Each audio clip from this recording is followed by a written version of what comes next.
వచ్చే క్యాబినెట్లో బీసీలకి రిప్రజెంటేషన్ ఉంటుంది. తెలంగాణలో బీసీ కాస్ట్ సెన్సస్ చేయడం అనేదే మా కమిట్మెంట్ ఫుల్ఫిల్ చేసినట్టు. రాహుల్ గాంధీ గారి ఆశయం మేరకు ఈ దేశంలో బీజేపీ ప్రభుత్వాలు చాలా చోట్ల ఉన్నాయి, వారు ఎక్కడ చేయట్లేదు. ఇప్పుడు చేయకుండా బీసీల గురించి మాట్లాడుతూ ఉన్నారు.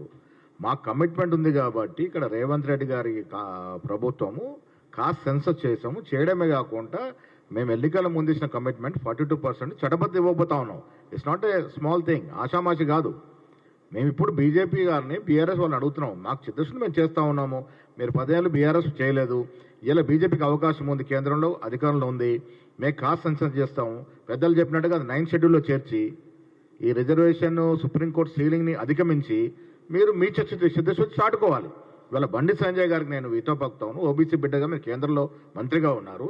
మేము రేపు చట్టసభలో బిల్లు పెట్టి చట్టసభలో చట్టబద్ధ తీస్తే దాన్ని 9th షెడ్యూల్లో చేర్చి మీరు ప్రధానమంత్రితో మాట్లాడి అధిగమించే విధంగా మీరు ప్రయత్నం చేయాలి. అప్పుడు మీకు బీసీల పట్ల చిత్తశుద్ధిని ప్రజలు నమ్ముతారు. పనికి మాలిన ఆరోపణలు.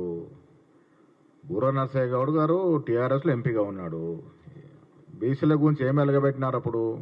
ఇలా బీజేపీలో ఉన్నాడు. అరే బూర నరసయ్య గౌడ్ మీరు నిజమైన బీసీ బిడ్డ అవుతే రేపు మేము 42% చట్టబద్ధ తీసుకొస్తాం అసెంబ్లీలో, మీరు మోడీ గారితో మాట్లాడి మీ ఎంపీని మోడీ గారి మీద తీసుకెళ్లి మాట్లాడి ఈ 42%కి కేంద్రంలో 9th షెడ్యూల్ చేపించండి. అప్పుడు మీరు చిత్తశుద్ధి చాటుకున్నట్టు అవుతుంది. రేపు సీఎం కూడా ఏదో ఒక రోజున ఈ రాష్ట్రంలో బీసీ అవుతాడు, అది కాంగ్రెస్ వల్లే అవుతాడు, ఏ పార్టీలో అవకాశం లేదు. ఇవాళ రేవంత్ రెడ్డి గారు చక్కటి కార్యక్రమాలు చేస్తూ ఉన్నారు. భవిష్యత్తులో ఎప్పుడైనా బీసీ ఈ రాష్ట్రానికి ముఖ్యమంత్రి అవుతారంటే అది కాంగ్రెస్ పార్టీలో అవుతారు.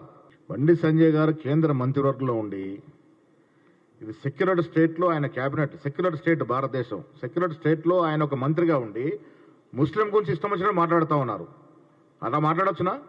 ముఖ్యమంత్రి ఐఏఎస్ గురించి ఎక్కడ తప్పుగా మాట్లాడలేదు. దీన్ని మసిపూసి మారడిగా చేసే ప్రయత్నం చేస్తూ ఉన్నారు. బీసీలని రాజ్యాధికారం ఇవ్వాలని రాహుల్ గాంధీ గారు తీసుకున్నట్టు నిర్ణయము, ఏదో ఒక రోజున తెలంగాణ రాష్ట్రానికి బీసీ ముఖ్యమంత్రి అవుతాడు, అది కాంగ్రెస్ పార్టీలోనే అవుతాడు.